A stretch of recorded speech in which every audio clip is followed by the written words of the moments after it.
ازيكم عاملين ايه؟ وحشتوني جدا جدا.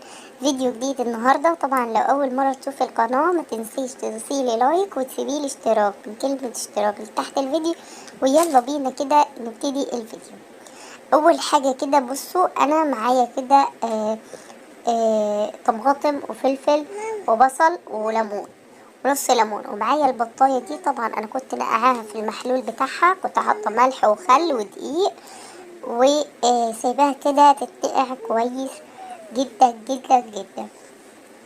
دي كانت اول حاجة معايا. يبقى احنا عملنا ايه؟ طماطم وفلفل وبصل ونص ليمونة. انا هرميها بقشرها مش هعصرها ولا حاجة، هرميها كده كاملة كده بقشرها وسط الخلاط في الخلاط يعني، او عندي الكبة في الكبة. البطاية طبعا زي ما قلت لكم انا بحب اغسلها جدا جدا جدا بدقيق وخل وملح، وبسيبها كده ممكن منقوعة يعني 3 ساعات مثلا. يعني بحب اجهزها كده ايه من قبلها. ليه؟ علشان اول حاجة اللحم بتاعها يطرى وما يكونش يعني تغيب معاكي في السوا. لما تلاقيها كويس مش هتغيب معاكي في السوا، وهتشيل اي زفارة، لان البط والطيور عموما بتكون زفرة يعني وكده.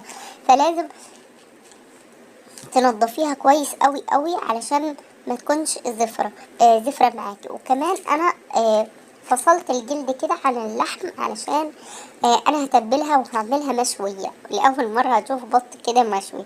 تبلتها وعملت الخليط بتاعي كده وجهزته زي ما انتم شايفين. هسيبها ليلة كاملة، الكلام ده قبلها بيوم. تبلتها بالشكل ده وهسيبها في التلاجة لحد تاني يوم الصبح، وتاني يوم هسويه. دي كانت اول خطوه معايا. مهم جدا ان احنا نسيبها في التتبيله علشان التتبيله دي هتشيل اي زفاره فيها تماما. ولما هنسيبها في التتبيله هتطرى ومش هتغيب زي ما قلت لكم معانا في السوا.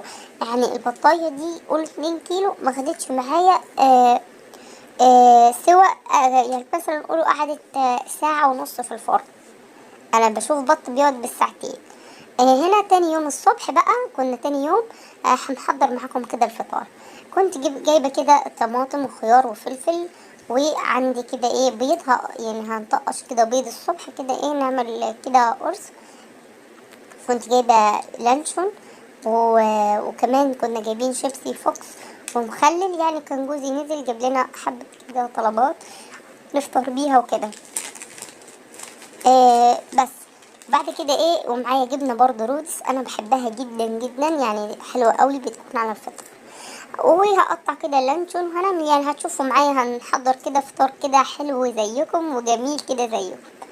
هنحط كده الطاسه على النار. انا اديتها شطفه كده وسبتها تصفي الميه اللي فيها على النار. وبعد كده ايه هنزل كده بملعقه سمنه. براحتك، عايزه تضيفي زبده ضيفي، عايزه تضيفي سمنه ضيفي، يعني اللي يريحك هاتيه واللي تحبيه هاتيه. بس دي كانت اول حاجه معايا. هنزل كده بالسمنه. اول ما يعني تسخن معايا كده هنزل بالبيض بتاعي. وما نكترش كده سمنه علشان ايه ما تكونش دسمه يعني كده. كل ما كانت قليله كانت افضل وكده. زي ما انتم شايفين حطيت كده البيض بتاعي. انا بحبه كده محمر شويه، فهقلبه الناحيه التانية علشان ايه برضو ايه ياخد لون من الناحيه التانية، يبقى خد من ايه من الناحيتين اهو. هقلبه كده من الناحيه التانية زي ما انتم شايفين، وهيحمر معايا من الناحيتين كده، وهيكون كده ايه حلو وجميل ويستاهل كده بقكم.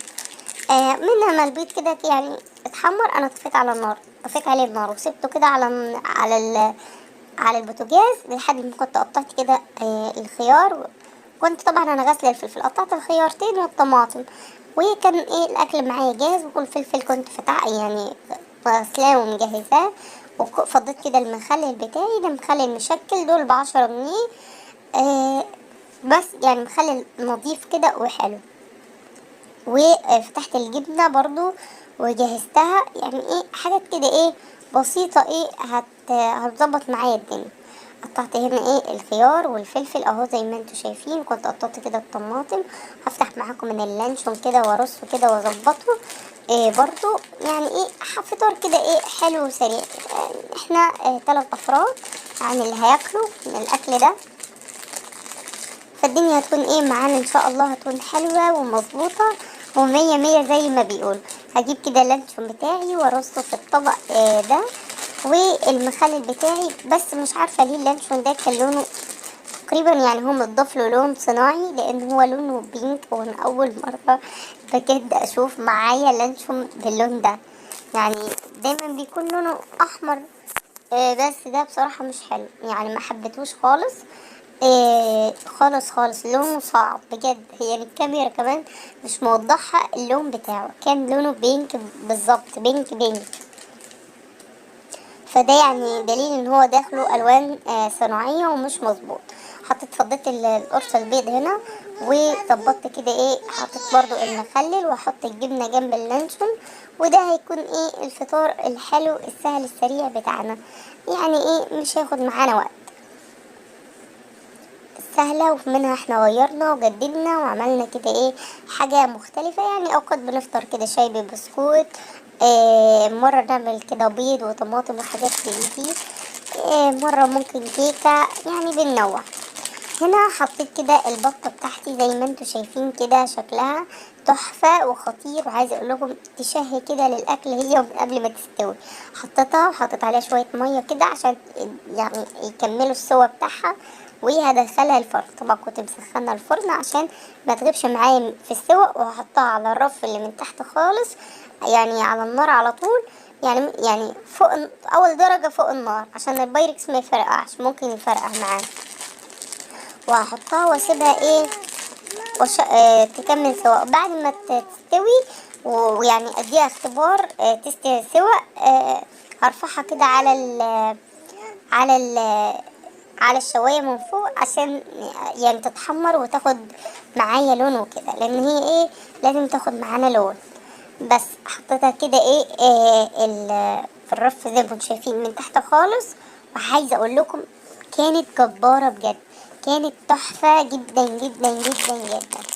والتتبيله خطيره. عايزه اقول لكم بجد لما تجربوا البط كده متبل زي الفراخ هيكون طعمه بجد خطير وهيعجبكم جدا بجد. انا كانت تحفه.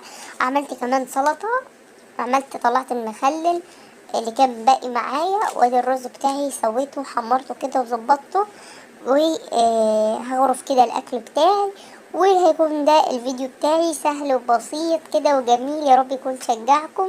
وعايزه اقول لكم البطه كانت تحفه، وشايفين كميه الدسم اللي نازل منها، كانت دسمه جدا جدا جدا، بس كان طعمها بجد خطيره خطيره كده وحلوه.